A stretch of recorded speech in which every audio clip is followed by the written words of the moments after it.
बहुजन विकास आघाडीचे तीनही आमदार विधिमंडळातल्या भाजप कार्यालयात गेल्याची माहिती मिळतेय। हितेंद्र ठाकूर, क्षितिज ठाकूर आणि राजेश पाटील हे भाजप कार्यालयात गेलेत। बहुजन विकास आघाडीचे तीनही आमदार भाजपला मदत करणार की काय अशीच एकंदरीत आता चर्चा सुरू झालेली आहे। हे दृश्य पाहतो आहोत आपण। हितेंद्र ठाकूर, क्षितिज ठाकूर आणि राजेश पाटील विधिमंडळातल्या भाजप कार्यालयात गेलेले आहेत। त्यामुळे या विधान परिषद निवडणुकीमध्ये बहुजन विकास आघाडीचे 3 आमदार भाजपला मदत करणार असल्याचंच दिसतंय।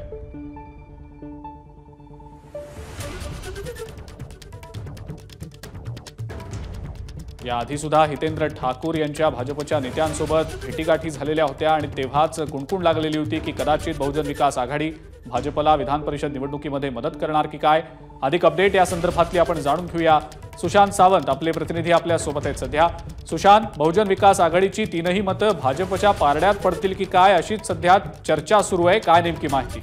अगदी बरोबर आहे अजिंक्य। हितेंद्र ठाकूर यांच्या बहुजन विकास आघाडीची 3 महत्वाची मतं जी आहेत ती म्हणजे हितेंद्र ठाकूर यांचं स्वतःचं मत, त्यांचे चिरंजीव क्षितिज ठाकूर आणि त्यांचे आमदार राजेश पाटील, ही मतं जी आहेत ती नेमकी कुणाला मिळणार अशी चर्चा रंगली होती। आपण जर पाहिलं असेल तर हितेंद्र ठाकूर यांनी आधी अजित पवारांची भेट घेतली होती, शरद पवार यांची भेट घेतली, त्यासोबत मिलिंद नार्वेकर, उद्धव ठाकरे यांच्याशी देखील त्यांची चर्चा सुरू होती। मात्र आता जे दृश्य आपण बघतोय ते म्हणजे हितेंद्र ठाकूर आणि त्यांचे दोन्ही आमदार जे आहेत ते भाजप कार्यालय, जे विधिमंडळातील भाजपचं कार्यालय आहे त्या ठिकाणी आलेले आहेत। देवेंद्र फडणवीस खऱ्या अर्थाने सकाळपासून या कार्यालयात बसलेले आहेत आणि या कार्यालयातच आता हे तिन्ही आमदार बहुजन विकास आघाडीचे आलेले आहेत। देवेंद्र फडणवीस यांच्याशी चर्चा करतात।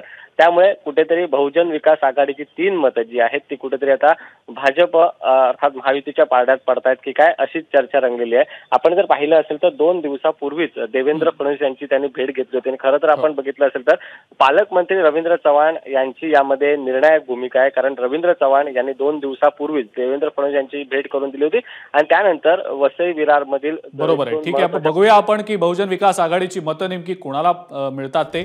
सुशांत, या सगळ्या बातमींवर आपलं लक्ष असेलच। धन्यवाद तुर्तास आपण ही जी माहिती दिली त्याबद्दल।